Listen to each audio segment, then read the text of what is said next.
The following message by Pastor Dennis Clark and Dr. Jennifer Clark is brought to you by Full Stature Ministries and its supporters. For more information about Full Stature Ministries, please visit forgive123.com. That's forgive123.com.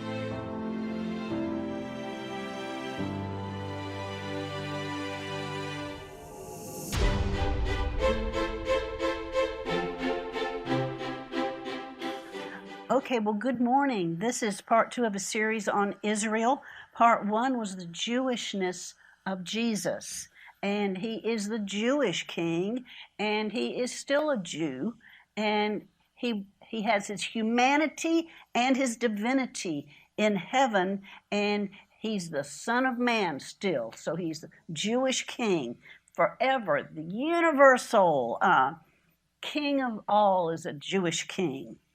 So, and by the way, I encourage you to, if you haven't been blessing Israel, I encourage you to start doing it after listening to these messages, because in Genesis 12:3, we have an everlasting promise that God gave to Abraham. And he said, I will bless those who bless you, and I will curse those who curse you.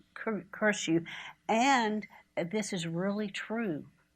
If you look at history, that those nations who have blessed Israel, those individuals who have blessed Israel have prospered. And the ones that don't come to such a good end. So the rebirth and restoration of Israel. The second time that Dennis and I were in Israel, our guide was very knowledgeable of the Tanakh, the Hebrew scriptures and the prophecies. And we were standing on a section of Roman road that had been uncovered. It was down below the city of Jerusalem as it exists now. And so we were down on this Roman road that had been uncovered. And we could look up and see the street level in Jerusalem. And he pointed out Zechariah 8:5. He said, see the children playing up there? He said, Zechariah 8:5 says, the streets of the city of Jerusalem shall be full of boys and girls playing in its streets. And it wasn't that way for a long time, but he was a fascinating guy. He was really, really quite knowledgeable. But he said he was a secular Jew. He was not a religious Jew. And actually, he was concerned about the religious Jews because they were having so many babies that he was afraid that the Orthodox religious Jews would take over all of Israel. So I guess if you want to win a civilization, have babies, right? Okay. Now we're going to start out with the history of Jews and the church. The synagogue and the church. By the way, the early church meetings were patterned, and the local churches that were formed were patterned after the structure that was in the synagogues with rulers and people to keep the order and all that. It was it would have been very, very familiar to Jews of the first century. As a matter of fact, there's a church called Christ Church in Jerusalem, and it doesn't have Christian symbols or anything like that in it. It has all Jewish symbols. It has menorahs, it has Hebrew writing and everything, and you can arrange for a tour of the church, or you can attend a service there in Jerusalem. The church birthed on the day of Pentecost was made up of Jewish people who received promises that God had made to the Jews.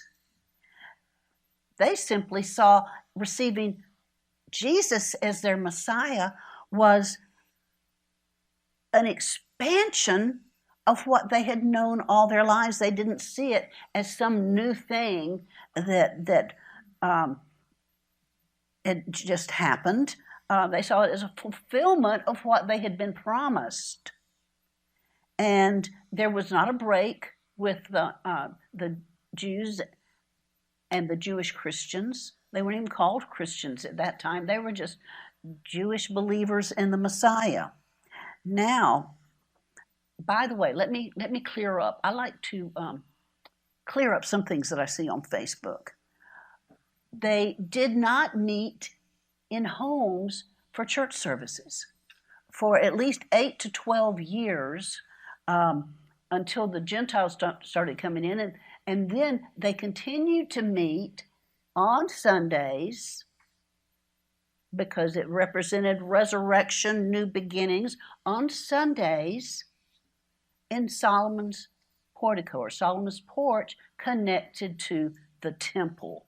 It was a large place where they could get together and meet, and then they had fellowship all during the week at one another's houses, but they didn't meet in house churches. And by the way, there's a good book by it's Edwards. It's Alan Edwards or Adam Edwards, and it's all about the earliest meeting places. You can see that, well, right in the book of Acts, it mentions in Acts 19, 9 through 10, that Paul, when he was in Corinth, that he rented a room in the school of Tyrannus. That's Acts 19, 9 through 10, for 2 years, so that all who dwelt in Asia heard the word of the Lord Jesus, both Jews and Greeks. So they had built an assembly hall there. It's a school where they came. So some of the places where they met were, of course, homes, barns, warehouses, workshops, houses that were bought and then modified to hold large groups of people. There's even one, the ruins of one, you can see they even had a baptismal place in it, a baptismal tub in it. Large meeting rooms, they met outside in gardens and sometimes in rented facilities. So I think for somebody to ignore the evidence archaeologically and in literature and all that, it makes me think that they have a purpose or an agenda to doing that. So God does not mind 20,000 people meeting together as a group that he calls his church, or 3 or 4 meeting together in a home. But you can't make a rule about that. Okay, 2 important facts. The early believers were Jews. They did not separate themselves from the Jews. As a matter of fact, they were considered a different sect of the Jews. And they always had the scriptures. We know that when Jesus was on the road to Emmaus, he opened the hearts of 2 disciples to understand the Jewish scriptures. So they were never without a Bible. They were never without scriptures. And by the way, from the very first creedal sermon of Peter on the day of Pentecost, Christianity never changed its beliefs. From what Peter taught that first day to what all the apostles and what Paul taught, it doesn't change the basic facts of Christianity. There was not an evolution, because you see, they had the scriptures. They knew what they believed. It's just that now their understanding was being opened to what the scriptures meant about Jesus. I bet there are a lot of aha moments in those early times. And of course, we know that the scriptures aren't there just to know mentally about concepts. We've talked about in the book of Leviticus, like knowing Jesus as our meal offering, that I was taught what all those things in Leviticus represented, pointing to Jesus. But you know what? They point to us too. Jesus was not the only one who was called to walk in a holy humanity. That Jesus practiced the fruit of the Spirit in his emotions at all times. He always did the will of God. So yes, Jesus is our meal offering, which is flour that's ground finely, representing no lumps, no coarseness. mixed with oil, anointing oil, and presented to the Lord. Well, our Christian walk during the week, we are to walk according to the humanity of the divine Jesus, allowing our will to align perfectly with God's will in everything. And how do we know? We have peace. And we are to live the fruit of the Spirit. And I've asked you before, when you go out, we are not supposed to keep the anointing contained in a building. When you go to the grocery store, when you go to the mall, when you go to work, drop down to your spirit and start releasing rivers of love out to people. Dennis and I have done that at the mall and had people come up to us, not knowing who we were, but come up to us with tears in their eyes, because the love of God is the most powerful force in the universe, and it breaks down the walls in people's hearts. So all these things, now when they met at Solomon's porch on Sundays, they were being taught by the apostles how to live what they had known and read all their lives. And by the way, they were very literate people. Ignore what you have heard about being the first century people being almost completely illiterate. Do you honestly think that a good Jew would not make sure his child could read the Torah?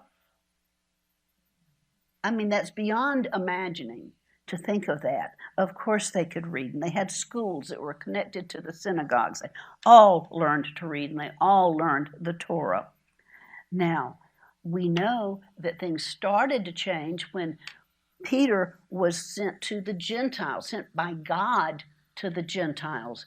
And then this was a whole different endeavor they were facing now, because the Jews were raised with the scriptures. The Jews were raised to be a moral people, that even if they, Jesus raised the standard higher to be the heart, what was in the heart, more than just the actions. But the Gentiles knew nothing. They had been raised with no system of morality, or certainly not what the Jews had been raised with. I mean,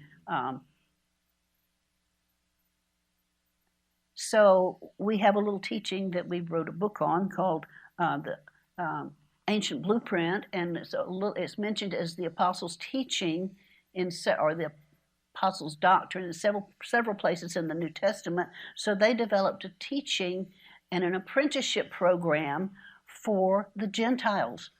What do we do with these people? Suppose we had 50 students from the local college campus or the Charlotte College campus come in here and say, we want to be part of you. Well, besides the first absolute panic and thinking, what do we do now? The apostles have already supplied us with an apprenticeship program, and they would have a mentor and a student, and they would work with them not just to know material, but to work with them 1 to 3 years to walk it out in life and be completely ready to join this new community. As a matter of fact, the Gentiles didn't get baptized immediately. They got baptized at the end of an apprenticeship period where they were vouched for by the other believers and by their mentors before they could be baptized and have their first Holy Communion meal. So, now, at first the church was totally Jewish, but there did come a parting of the ways, probably a complete break by the 3rd century. But we need to remember that in the parting of the ways, the church has veered off and forgotten a lot of her Jewish roots. And there is, back when I got saved and came into the church, there was a big emphasis on Judaism. Of course, we had the Paul Wilbur songs, the Messianic songs, and so that was thrilling to me because I had been taught by my parents all my life that the Jews are special. They're God's chosen people. Guess what? The Jews are still special, and they're still God's chosen people. It's just that now we can join in with them and be part of God's adopted special people. Okay? So now we know that the temple was destroyed by the Romans in 70 AD. And what about the scripture in Luke 19:41 through 44? And this is the New Living Translation. But as Jesus came closer to Jerusalem and saw the city ahead, he began to weep. How I wish today that you of all people would understand the way to peace. But now it's too late and peace is hidden from your eyes. Before long, your enemies will build ramparts against your walls and encircle you and close in on you from every side. They will crush you into the ground and your children with you. Your enemies will not leave a single stone in place because you did not recognize it when God visited you. Jesus was looking ahead to the coming 2,000 years, and he saw the suffering of the people he loved and what was to come. The Jews were completely driven out of the land after 135 AD because they kept causing trouble for the Romans, even after the destruction of the temple. And the Romans were really quite angry with them, and they renamed Israel Palestine after the word for Philistines. You know, in the Old Testament, Israel's big enemy. So this was a real, a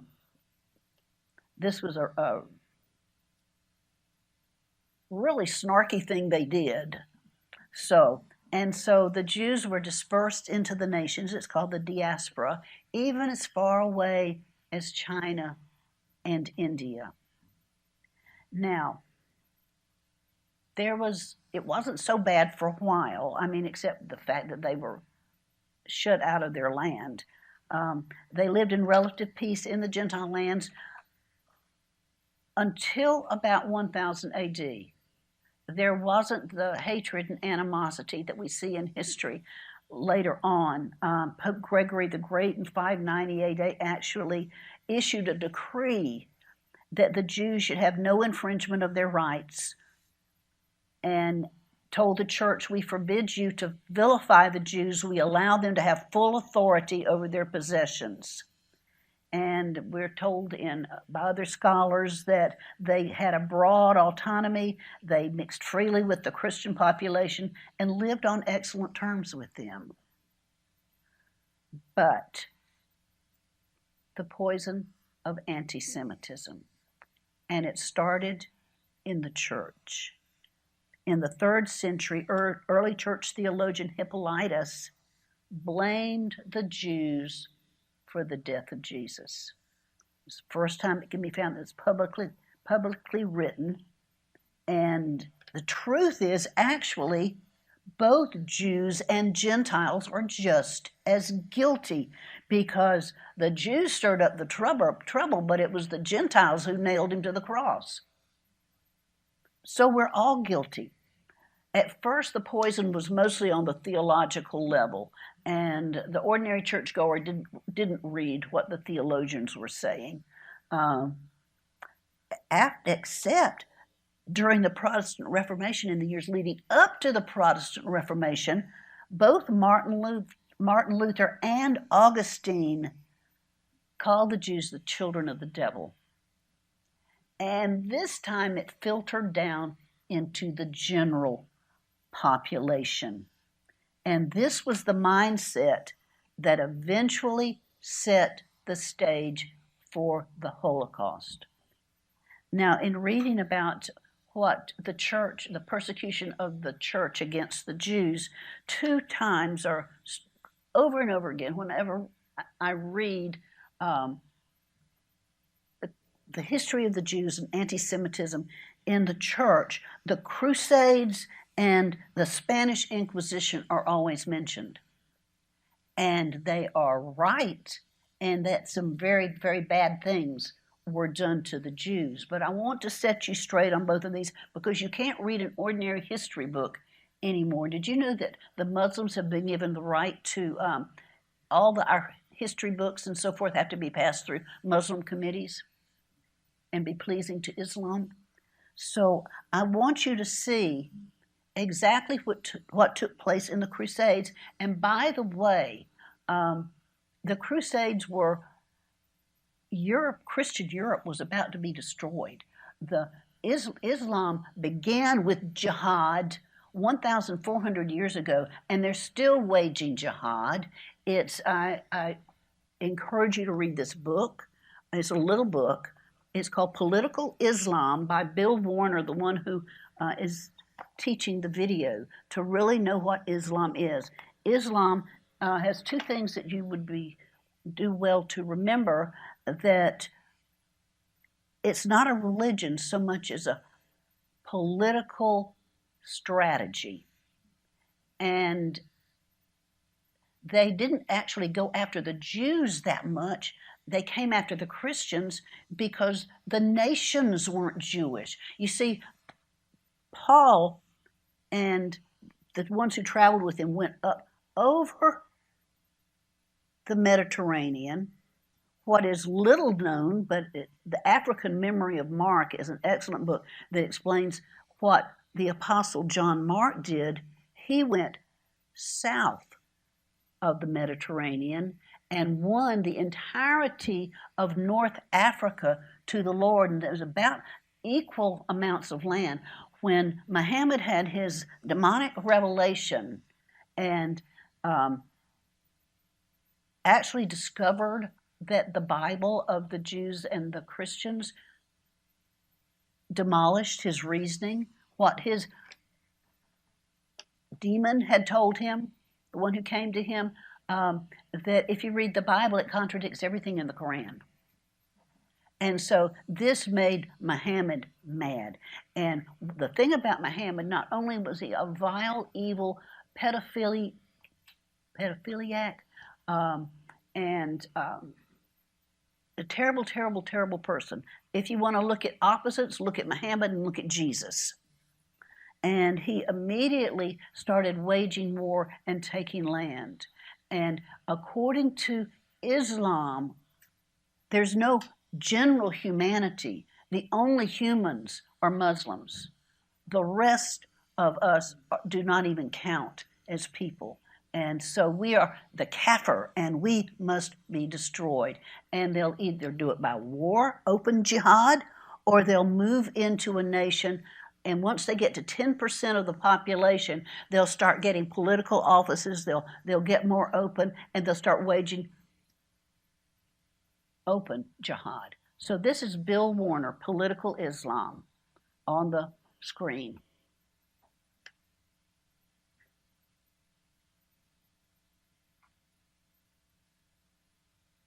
Whenever you're dealing with an apologist for Islam, or even a Muslim, and you bring up jihad, almost immediately they kick back to you. Well, what about those terrible crusades? Why, they're the moral justification for jihad. I mean, we're just as bad as they are, so let's not talk about jihad, okay?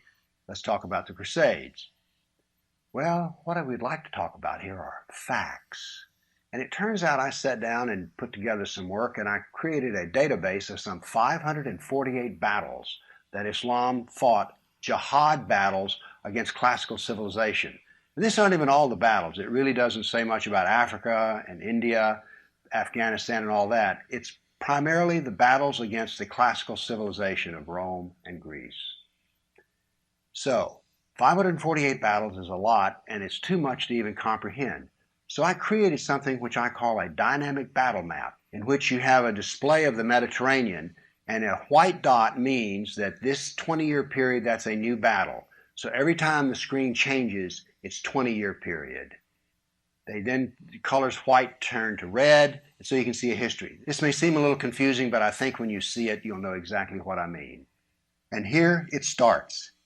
Islam burst out of the Arabian Peninsula and immediately starts attacking the Middle East.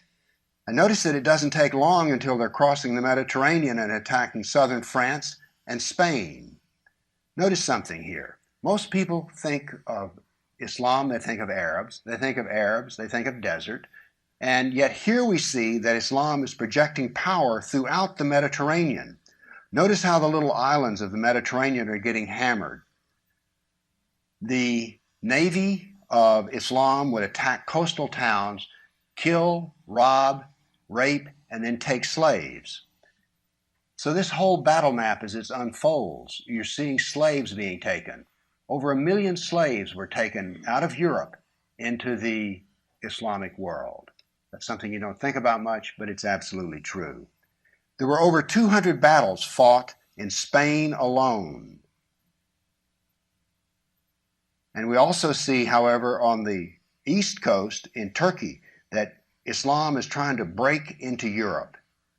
Now, what's going to happen is, in Spain, this ongoing fight that lasted for 400 years, the Christians are going to push back the Muslims. But now then, what has happened over in the east is that Constantinople has fallen, and now then Eastern Europe is getting hammered. The jihad now comes to Eastern Europe. It's pushed out now of Spain. Northern Africa is now completely Islamic. The Middle East is completely Islamic. This is all jihad, relentless jihad. And why is it so relentless? Well, Muhammad was relentless in his jihad. And these people are good students of Islam, and so it's against the kafir, on and on. It was traditional that when the Sultan came to power, the brand new Sultan, he would immediately try to launch new wars because he was going to be noted in his Islamic history as to how well he fought against the kafir. So that's what the jihad looked like over that time period, 548 battles. But remember, when you bring up jihad, people want to bring up the Crusades. So I also prepared a dynamic battle map of all the offensive raids of the Crusaders. Let's watch it and make a comparison. And so it begins. The Crusades enter into Turkey and the Middle East. Battles go on, but aren't there far fewer than you thought there might be? And here we go. The last battles are fought, and that is the end of the Crusades. So now then we can talk about some facts. Yes, there were Crusades centuries ago, and jihad is being practiced today. Jihad has been with us for 1,400 years. There is no comparison between jihad and the Crusades, certainly not a moral comparison. And when you're looking at the Crusades, remember, in one sense, all of the Crusades were defensive wars. Why? Well, as we saw on the first jihad map, it was Islam that came out of Arabia and conquered the Middle East, a Christian Middle East. And so the Crusaders were trying to free their Christian brothers and sisters from jihad. So there's no moral comparison at all. The motivation of the Crusaders was to free Christians. The purpose of jihad is to enslave the kafir. So the next time you hear somebody talk about, oh, those dreadful Crusades, you've seen some facts about the matter. Why don't you pipe up and tell them you don't really know the matter? Okay, so the Crusades. And by the way, the millions of slaves, they even worked with the Muslims, instituted the slave trade. They went to the Vikings because they particularly liked redheaded and blonde women. And they worked with the Vikings who went in and kidnapped Christian blonde and redheaded women and brought them in their harems. You can see pictures of these harems with all these light-skinned, light-haired women, and millions. They were going into Christian nations and kidnapping, and oftentimes they'd come into an area, they'd kill the men, and they would take the women and children. And these crusaders were, can you imagine if that were happening? If they were taking Christian women and children from Charlotte and enslaving them and killing some? Look at, by the way, for the first time, we can see a modern representation of who they are and what they do when you look at what happened October 7th. It's amazing. It only could have been God that kept them from taking all of Europe, preventing a Protestant Reformation from ever happening. So, and by the way, the Crusades lasted until the Battle of Vienna in 1683, where the Muslims finally decided they were going to try to come down from Vienna and Austria and break into Europe that way. And if you read the histories of these battles and what God did at strategic times to prevent all of Europe from being taken, it's pretty astounding. A man named Raymond Ibrahim has written some excellent books about Islam, the sword and the scimitar. You can read the history beginning to end of what happened, the horrible things that the Muslims did. I mean, gruesome. And some of the books say they were like demons when they came into the things that they did. There's some things that are so bad I couldn't even read to you. Okay, now you saw on the map that they took Spain. They actually had Spain for 800 years. But there are mountains north of Spain, and many of the Spaniards went up in the mountains and trained for war. Now, this was going on 800 years. Moorish Spain. And in 1492, these brave warriors under two heroes, one called El Cid, which means the master or the Lord, and Ferdinand III finally took Spain back from the Muslims. It was just amazing that it even happened. There's a book by Raymond Ibrahim called The Defenders of the Faith, and it's the heroes that rose up during those times. And the Battle of 1492, where they finally took control back, the Christians finally took control back, was called the Reconquista, the reconquering of Spain. And I actually talked Dennis into letting me there was a movie, El Cid, that I still never seen it. This is time I should get that out and watch it now. So they reconquered Spain, but a lot of the Muslims didn't leave. They stayed, and they have a tactic called taqiyya, T-A-C-Q-I-Y-A-H, and it means that it's permitted by Islam that they can use any deception or lie that they need to in waging jihad against the kafir. We're kafirs. And so they stayed in society. They'd get baptized, they'd go to church, they'd do all the fake stuff that they needed to do, and then they would, at key moments, they'd start riots and raids. And now it had taken them 800 years to get their nation back. 800 years. And finally, in desperation, it wasn't against the Jews that they were having the Spanish Inquisition. It was trying to root out these Muslims that were in their midst.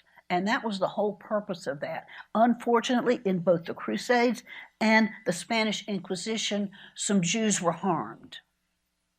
But that was not the focus of either one.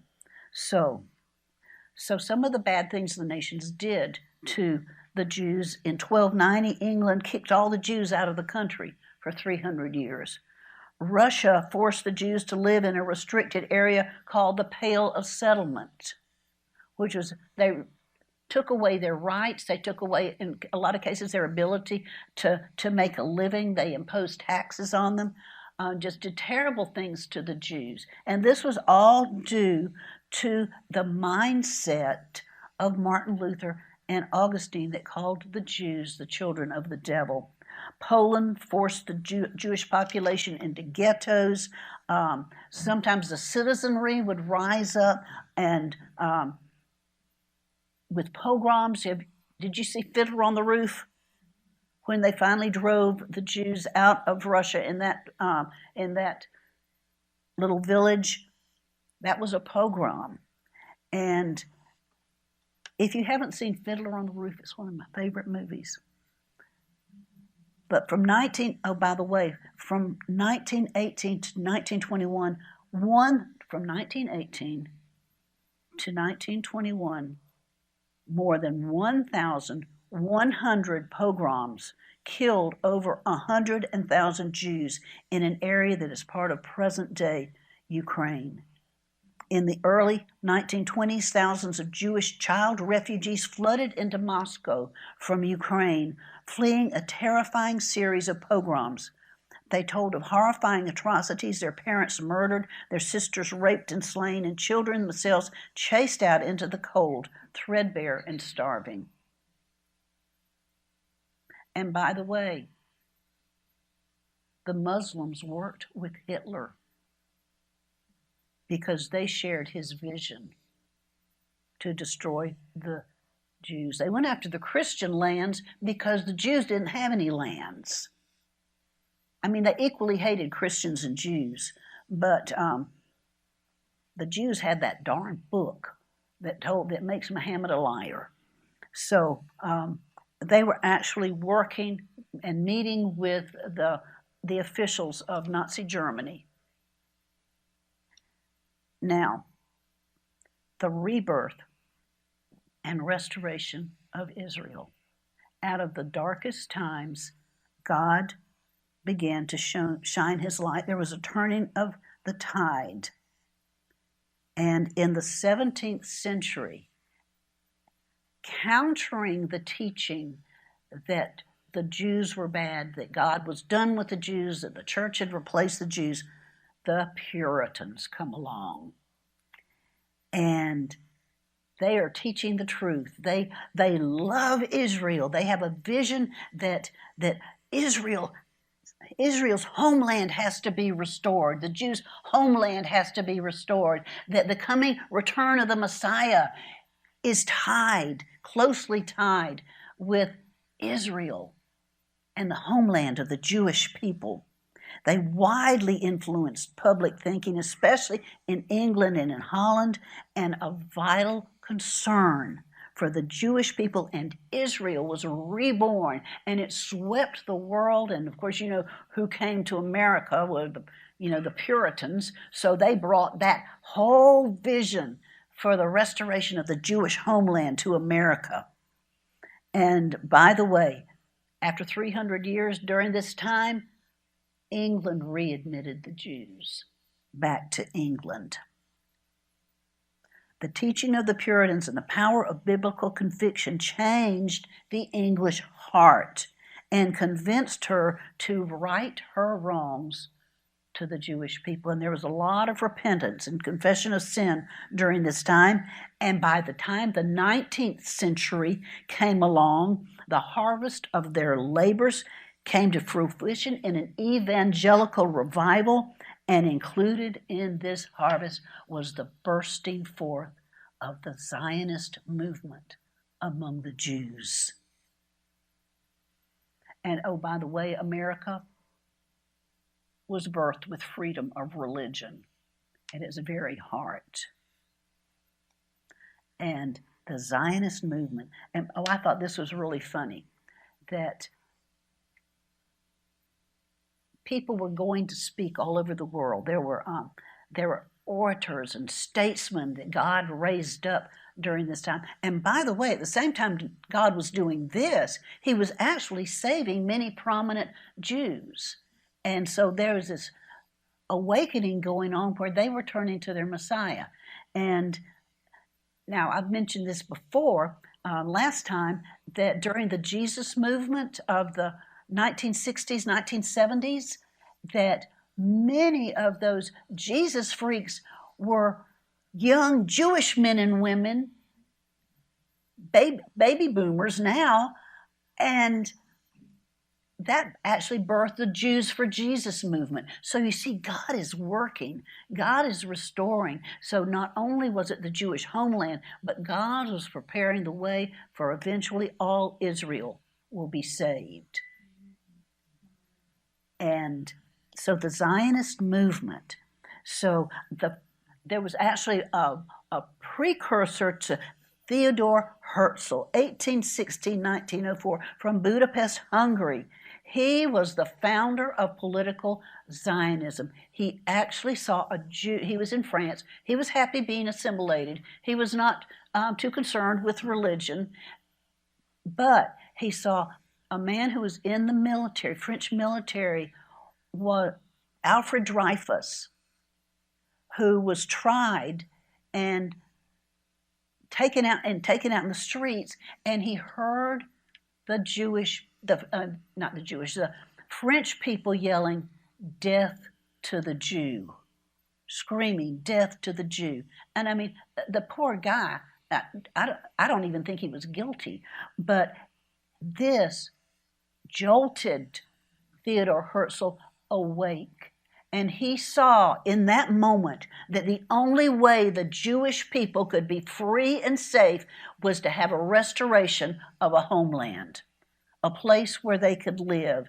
And so he wrote and he spoke, and he was actually very ill. He had a heart condition, but he was the founder of political Zionism. He organized a world congress of Zionists. He was a tireless organizer, spokesperson, and diplomat, and had much to do with making Zionism into a political movement. Well, the time was right. God knows how to pick his times, and he knows how to set a match to it and light it on fire, and it became a movement of worldwide significance. So this was starting to burn in the hearts of the Jews to have a homeland. And actually there were many Gentiles and people in the churches who caught a vision of this too. Remember, it had been started in their hearts, lit in their hearts already by the Puritans. So Jewish settlers started moving to the land of Israel. Who found it not exactly a beautiful land flowing with milk and honey, because the land itself had been, they're estimated that over the years with it had become so arid, they deforested it, and so the whole climate had changed, and they estimate that 3 feet of topsoil was lost. So the Jewish settlers started coming, and gradually they started learning not just how to take back the swamps and take back the desert, but they started learning good agricultural practices and how to deal with the soil. There was actually a book that was written in the 19th century, in the 20th century, and it just took off in our Congress. There was a soil conservationist. Who would have thought a book by a soil conservationist would become a bestseller? But it did. It was about the great potential of Israel to thrive and support a large population, and it influenced our American Congress, and it influenced President Harry Truman to see the possibility of a homeland for the Jews. So the settlers started coming. In 1981, inaugurated a new era, and immigration did not resemble any other immigration of the Jews that had come back to their homeland. It inspired for the first time the possibility of a modern national movement. This aliyah laid the foundations for the national rebirth of Jewish society, because you see, they didn't wait to be given the land. They started taking the land and settling it and forming community and making it work. And you know that it was not easy what they did. When the settlers first came, they gave up all hope of any personal gain, and they worked for nothing. And they eventually started the kibbutz, and they'd have a house for the children so that everybody could work from sunup to sundown on the land, and the children could be taken care of, and then they'd come home at night and be with their children. But it's unbelievable what they went through to reclaim that land. And I do recommend the movie Exodus that came out in 1960 about the start of the nation of Israel. I mean, I first read the book Exodus. It was written in 1958 by Leon Uris. And then I was so excited about it, and then found there's a movie. It's about 3.5 hour movie. It's wonderful. It's absolutely wonderful. And this book, of course, became the biggest bestseller in the history of modern literature, other than Gone with the Wind. It just swept the earth, and you will know the history of modern Israel after you read that book. And it really started me on a quest to really, really, really learn and go back and I don't know how many books I've read on the subject matter. Right now, our kitchen table is covered with books. But so when these settlers first started coming, listen to what Mark Twain and Winston Churchill said about the land itself. And before I go on any further, there were no Palestinian people. There was no people group in the land of Israel. This is entirely made up. They're mostly Jordanians who came over to work for the Jews once they started prospering. Okay, so that whole thing is made up. This is a myth of the Palestinian refugees. And actually, you saw how much land Islam has, and it'd be plenty of room for a few people who needed a new home. But anyway, they're Jordanians, actually. Okay, this is what Mark Twain said about the land itself when they started reclaiming the land. A desolate country whose soil is rich enough but given over wholly to weeds, a silent, mournful expanse. A desolation is here that not even imagination can grace with the pomp of life and action. We never saw a human being on the whole route. There was hardly a shrub or tree anywhere. Even the olive and the cactus, those fast friends of worthless soil, had almost deserted the country. Winston Churchill visited Israel in the early 1900s and commented that the biggest need was people to inhabit the land.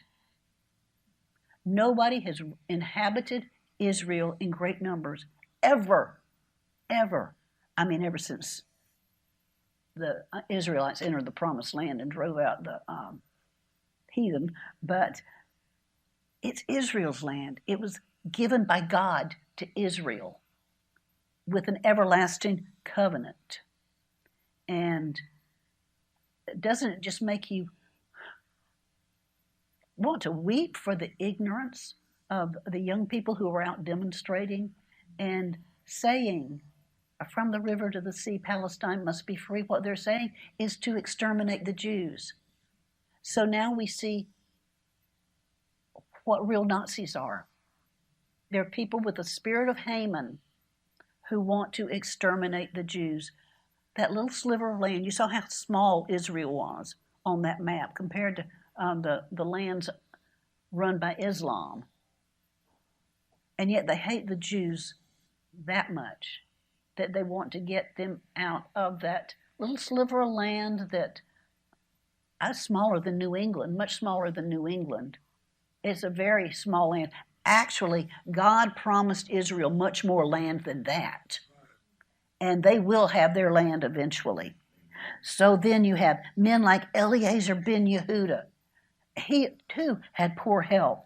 And I mean, these early fathers of New Israel, God did not make it easy for them. They had to overcome almost insurmountable odds to do what they did. And the price, their families paid a price too. They had to have wives that supported them in this. Eliezer ben Yehuda, who lived 1858 to 1922, he's from Lithuania, is the father of modern spoken Hebrew. He revived the Hebrew language and fashioned it into a modern language. He started out by just really driving his wife crazy by insisting that Hebrew was the only thing they would speak in their homes. So, and then he had to form words because our world is so different now from what it was originally, that our world is so different that, just think of all the modern things. The difference between 200 years ago and today, all the things that have come into existence. And so he wrote the first dictionary, which is kept up to date. There are committees and people who work on that. Then Chaim Weizmann, he was the diplomat who just about drove Harry Truman crazy and everybody else who would listen to him, speaking for the creation of a Jewish homeland. And by the way, eventually Chaim Weizmann's the fruits of his effort paid off. And he was the first president of Israel. So England in the early years, influenced by the Puritans, in 1917, the Balfour Declaration was made by the British government supporting a national home for the Jewish people. And the British did a good thing in that. Now, I have some bones to pick with the British, but they finally dismantled the Islamic Ottoman Empire that controlled the Middle East, and they dismantled it by treaty and brought it to an end. And then the Brits took over sort of a oversight of the Middle East at that point. Now, okay, this was 1917. Let me read you an interesting scripture. Luke 21:24. Jerusalem will be trampled underfoot by the Gentiles until the times of the Gentiles are fulfilled. So if you hang around Sid Roth very much, things like that get discussed. So what is the times of the Gentiles? That's when the Gentile church takes the ascendancy.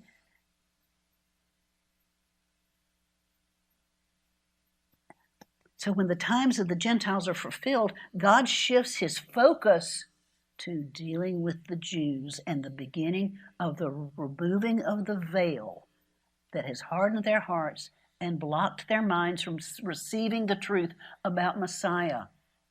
Expect more and more salvations of Jewish people. Even now there's a channel that has where Jews sit and tell how Jesus visited them, how they were sovereignly visited by God, and becoming more and more, they're fascinating and wonderful to listen to. So the times of the Gentiles will be fulfilled. Well, how do you know? Because Jerusalem will no longer be trampled underfoot by the Gentiles. 1917, General Edmund Allenby. Romans 11, God has not cast away his people, the Jews. The veil is beginning to be removed. Here are the events in Jerusalem, 1917, as foretold in the Bible. The atmosphere was electric as General Edmund Allenby, a devout Christian, dismounted his horse in humility, removed his hat in reverence, and entered the walls of the old city of Jerusalem through the Jaffa Gate. Hadn't been in use for many years. 973 years of Muslim rule were over. Iconic footage shows the Jewish people welcoming him as if he was some kind of Messiah, and the land was never the same again. As time went on, Britain's involvement might not always be so positive, but the story of how this particular moment came about is one of breathtaking wonder. Okay, so the British are taking over. The Ottoman Empire is done. They gave General Allenby the charge to liberate Jerusalem and had expressed concern to his superiors about the magnitude and sensitivity of the task before him. He'd been ordered to take the city without firing on the people or the city, without a shot. How on earth was it to be done? I mean, and he was a military man. So he felt like he got an answer from God. Pray. The answer would come from above, which perhaps did not seem to be very helpful at the time, but Allenby did pray. He came across the work of a Bible scholar, Dr. H. Aldersmith, who'd been studying the prophecies regarding Israel. Aldersmith explained in his book from 1898, The Fullness of the Nations, that he believed Jerusalem would be delivered by Great Britain in 1917.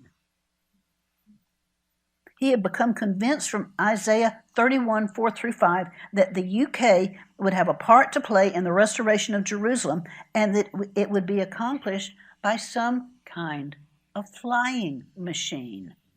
And he used Isaiah 31, 4 through 5. So the Lord of hosts will come down to fight for Mount Zion and for its hill, like birds flying about. So will the Lord of hosts defend Israel. Aldersmith had arrived at this idea even before the Wright brothers took their first flight in 1903. Airplanes had not even been invented, but of course that is precisely what ended up happening. 14 years later, in 1917, airplanes were used, but not commonly, and most people had never seen one. This man's conviction about Isaiah 31 was Allenby's inspiration. He would fly planes over Jerusalem and drop notes written in Arabic saying, "Surrender the city." Allenby. Now, there was an Arab saying, "The Turks will not leave Jerusalem until the river Nile flows in Palestine and the prophet expels them from the city." Remarkably enough, events conspired to bring these two highly unlikely things to pass. British troops were stationed in Egypt in the years leading up to these events, and Lieutenant General Sir Archibald Murray gained authorization to build a pipeline to pump fresh Nile water from Egypt and a railway to supply their troops. By 1917, the water had arrived along with the troops in Palestine. The river Nile was bizarrely flowing in Palestine. Secondly, Allenby's airdropped note, when written in Arabic, looks like, "Surrender the city, al-Nabi." That's a word for Allenby, Alnabi, which means the prophet. So his note said, "Surrender the city," written by the prophet. Many of the Turks just left at that time, after the mysterious flying objects sent messages from al-Nabi. From the evening of December the 8th, 1917, and all through the night, Turkish troops were leaving Jerusalem. By the early the following morning, all had gone. And the mayor of Jerusalem, with a small party, came under a white flag to surrender the keys to the city. That white flag, along with the keys, are, by the way, on display at the Tower of David Museum today. The formal surrender was rendered, and Jerusalem was delivered without a shot being fired. And General Allenby officially accepted the surrender at the Tower of David by the Jaffa Gate, and a proclamation was read in 7 languages. And by the way, is it a coincidence that very day when the city was surrendered and the key was given to Allenby was on Hanukkah, the Feast of Dedication? So now we know the sad story that the Brits, after this, they wanted Arab oil, and so they sided with the Arabs, Islamic Arabs, over Britain. They hindered the settlers who were coming to settle. They helped the Arabs, and then we know the Holocaust happened. So the whole world was in an uproar once the end of World War II came. I have one of my books about President Harry Truman talks about the generals that were present when the camps were being liberated, and talked about, actually, anybody in here see the movie on George Patton? It made him so sick he threw up, but it was George Patton, Eisenhower, and Omar Bradley were 3 generals who came and saw for themselves. And so after the Holocaust, the word began to get out about what had happened in the camps. And so the Allied armies would come to a concentration camp, and they would find the survivors still staying there because they didn't have anywhere to go now. In many cases, their homes had been destroyed. They didn't want to go back to the countries who had delivered them up to the concentration camps. It was also dangerous. There were actually some pogroms of the Jews after the Holocaust. And so many of the survivors ended up being placed in new concentration camps just because they didn't know what to do with all these people. And the British set strict limits on how many could come back to their homeland of Israel. There were some that stayed aboard ship off the coast of France in floating concentration camps for years, for 2 years. They were waiting to be admitted. So they were called displaced persons camps. They were essentially concentration camps. Men, women, and children kept in these terrible camps. And all the while trying to get to their homeland. So, in the meantime, Chaim Weizmann was working with Harry Truman. Harry Truman had a State Department that was working against Truman and for the Arabs. I mean, the State Department is supposed to be a support to the president, but undermined Truman at every turn. But finally, in 1948, the statehood of Israel was declared, thanks in a large part to the efforts of the United States and Harry Truman. But what happened as soon as statehood was announced by the United Nations? Immediately, well, one good thing, immediately Harry Truman announced the recognition of the state of Israel. And that put the seal of approval of the United States on this new nation. And a second thing happened. Immediately, the armies of 5 neighboring Arab nations, Egypt, Iraq, Jordan, Lebanon, and Syria, attacked. And it's just amazing to read the stories of how God intervened and Israel defeated them in short order, the same as in the other words, because God himself fights for Israel. Even against seemingly impossible odds, God comes through every time. And